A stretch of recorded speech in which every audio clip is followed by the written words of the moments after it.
আজকে আমি ব্লগে দেখিয়েছি আমি সকাল থেকে রাত পর্যন্ত কি করলাম, কোথায় গেলাম আর সকালে কোথায় নাস্তা করলাম, সব কিছু থাকবে আজকের ভিডিওতে। আসসালামু আলাইকুম, সবাই কেমন আছেন? আজকে আমি আপনাদের জন্য আরও একটি নতুন ব্লগ নিয়ে এসেছি। আজকের ব্লগটা একদম হালকা পাতলা ঘরোয়া একটা রুটিন নিয়ে ভাবলাম এমন সাধারণ দিনের গল্প আপনাদের সাথে শেয়ার করি। সকালবেলা ঘুম থেকে উঠে আমি আর আমার হাজবেন্ড প্ল্যান করলাম আজকে বাহিরে নাস্তা করব।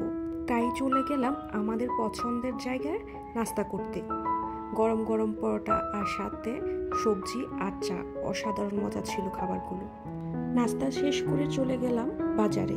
বাসার জন্য কিছু কাঁচা বাজার দরকার ছিল। সকাল সকাল বাজারে সব সবজি, ফল, ফ্রুট সবকিছুই ছিল একদম ফ্রেশ। বাজার শেষ করে বাসায় ফিরলাম। দরজা খুলে ঘরে ঢুকে বাজারের ব্যাগ এক এক করে সব টেবিলের উপর রেখে দিলাম।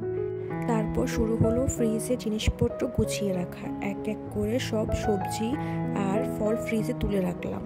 সব গুছিয়ে ফ্রিজের দরজাটা বন্ধ করে দিলাম। তখন একরকম শান্তি লাগলো, যেন একটা বড় কাজ শেষ করলাম। এরপর শুরু হলো মাছ আর মুরগি গোছানো। সব ভালো করে পরিষ্কার করে ছোট ছোট প্যাকেট করে নিচ্ছি, যেন প্রতিদিন একটা করে প্যাকেট বের করে রান্না করতে পারি। সময়ও বাঁচবে আর কাজও সহজ হবে। সব প্যাকেট তৈরি হয়ে গেল। এক এক করে ডিপ ফ্রিজে সবগুলো তুলে রাখলাম। এরপর দুপুরের রান্নার পালা। প্রথমে ভাতটা বসিয়ে দিলাম চুলায়, তারপর শুরু করলাম কাটাকাটি। এখন সবজি, পেঁয়াজ আর টমেটোগুলো কেটে নিচ্ছি দুপুরের রান্নার জন্য। মাছের দো পেঁয়াজও করব, তার জন্য মাছের ভিতরে লবণ, হলুদ আর মরিচ দিয়ে ভালো করে মেখে নিচ্ছি। এরপর কড়া করে ভাজি করে নেব মাছটা। এদিক দিয়ে সবজিগুলো কাটাকাটি করতে করতে ভাতটা হয়ে গিয়েছে। এখন এক এক করে সবগুলো সবজি রান্না করব। মাছ ভাজির জন্য কড়াইতে তেল দিয়ে দিলাম। তেলটা ভালো করে গরম করে নিচ্ছি।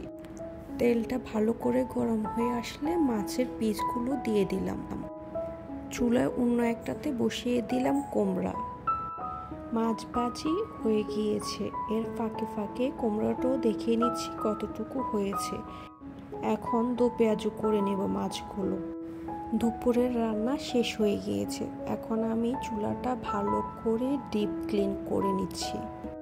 আমি চেষ্টা করি প্রতিদিন রান্না শেষ করে এরপর চুলাটা ভালো করে ক্লিন করে নিতে, কারণ চুলার চারপাশে রান্নার ঝোল আর হলুদ পরে চুলাটার হলুদ কালার হয়ে যায়। এজন্য আমি চেষ্টা করি প্রত্যেক দিন রান্না শেষ করে ভালো করে ক্লিন করে নিতে।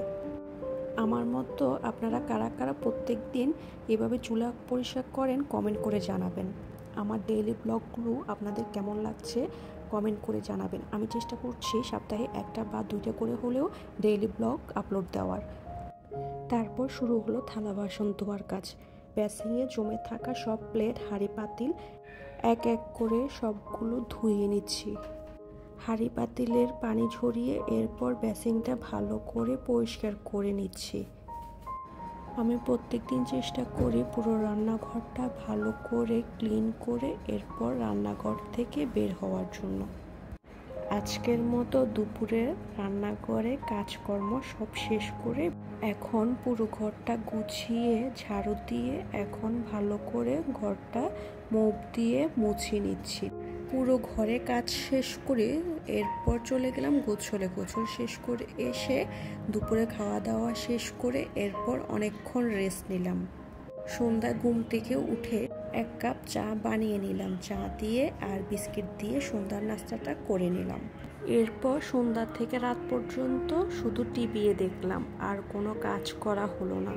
ভাত ভাজি খাওয়ার জন্য খুবই ইচ্ছে করলো, তাই এখন রাতের খাবারের জন্য ভাত ভাজি করে নিচ্ছি। এই ছিল আমার ছোট একটা দিন, একদম সাধারণ কিন্তু নিজের মতো করে গুছানো।